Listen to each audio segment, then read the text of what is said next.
UG పరీక్ష paper leak ఆరోపణలకు వ్యతిరేకంగా దేశవ్యాప్తంగా పలుచోట్ల నిరసన వ్యక్తమవుతున్న సంగతి తెలిసిందే. అయితే తాజాగా హైదరాబాద్లో కూడా నీట్ పేపర్ లీక్కు వ్యతిరేకంగా భారీ నిరసన ర్యాలీ జరిగింది. కాంగ్రెస్ అనుబంధ విద్యార్థి విభాగం national students union of India ఆధ్వర్యంలో ఈ నిరసన చేపట్టారు. National student union of India Telangana విభాగం ట్యాంక్ బండ్ పరిసరాల్లో ర్యాలీ నిర్వహించింది. ఈ ర్యాలీ ఇందిరాగాంధీ విగ్రహం నుండి రాజీవ్ గాంధీ విగ్రహం వరకు సాగింది. ఈ నిరసనలో వందలాది విద్యార్థులు, నీట్ అభ్యర్థుల తల్లిదండ్రులు కూడా పాల్గొన్నారు. నిరసనకారులు తమ చేతుల్లో కాగడాలు పట్టుకుని ముందుకు సాగారు. ఇక Telangana Aryavysya corporation chairman Kalva Sujatha Gupta, Rajyasabha MP Anil Kumar Yadav కూడా ఈ ర్యాలీలో పాల్గొన్నారు. నిరసన చేపట్టిన విద్యార్థులకు మద్దతు తెలిపారు.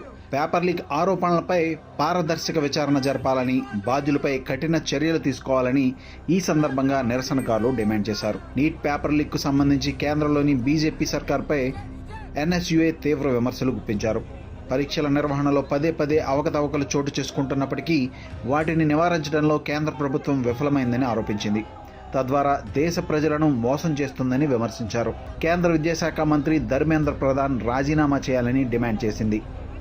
నీట్ పేపర్ లీక్ ఆరోపణలపై నిష్పక్షపాత విచారణ జరపాలని, ఈ విషయంపై దర్యాప్తు చేసేందుకు సంయుక్త పార్లమెంటరీ కమిటీని ఏర్పాటు చేయాలని డిమాండ్ చేశారు. ఎన్ఎస్యుఐ జాతీయ అధ్యక్షుడు వినోద్ జాకర్ మాట్లాడుతూ పేపర్ లీక్ ఘటనలను అరికట్టడంలో కేంద్రంలోని బీజేపీ ప్రభుత్వం విఫలమైందని ఆరోపించారు.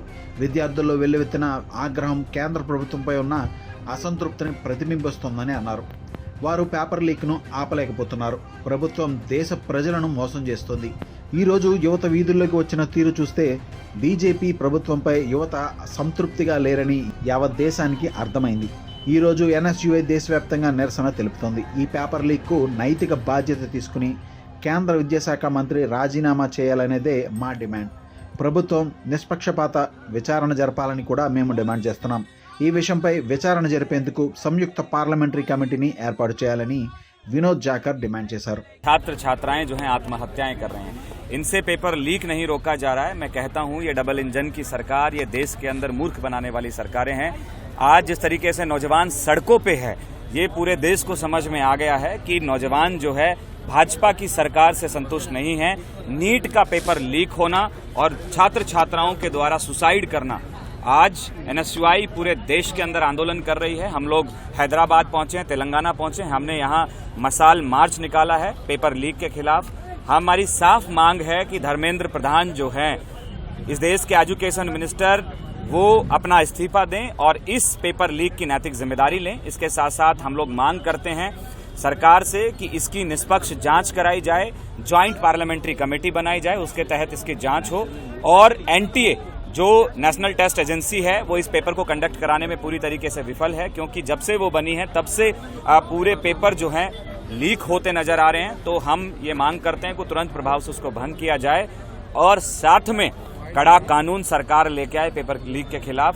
और जिन साथियों को आर्थिक नुकसान हुआ है, उनको आर्थिक रूप से जो है सरकार भरपाई करे. और जो परिवार अपने बच्चे इस पेपर लीक के कारण खोए हैं, उनको 5 करोड़ रुपए सरकार जो है आर्थिक सहायता राशि दे. कल हम लोगों ने सीकर, जो जयपुर के अंदर राजस्थान के अंदर जगह है सीकर, वहां मार्च किया. तो एक परिवार से हमने, जिसके बच्चे ने सुसाइड किया, से राहुल गांधी जी की बातचीत कराई. उस परिवार ने बताया कि किस तरीके से उसने कर्ज लेकर अपने बच्चे को पढ़ाया है. तो ये समझ में आता है कि आम परिवार, गरीब परिवार के बच्चे किस तरीके से पढ़ाई करते हैं. उनके माँ बाप कर्ज लेते हैं, लोन लेते हैं. तो हम मांग करते हैं कि सरकार उनके आर्थिक नुकसान की भरपाई भी करे. మే 3వ తేదీన దేశవ్యాప్తంగా నీట్ యూజీ 2026 పరీక్షను నిర్వహించింది. ఈ పరీక్షకు 22 లక్షల మందికి పైగా అభ్యర్థులు హాజరయ్యారు. అయితే పేపర్ లీక్ ఆరోపణల నేపథ్యంలో పరీక్షను రద్దు చేస్తున్నట్లుగా ఎన్డీఏ ప్రకటించింది. ఇక నీట్ యూజీ 2026 పరీక్షను జూన్ 21న తిరిగి నిర్వహించనున్నారు.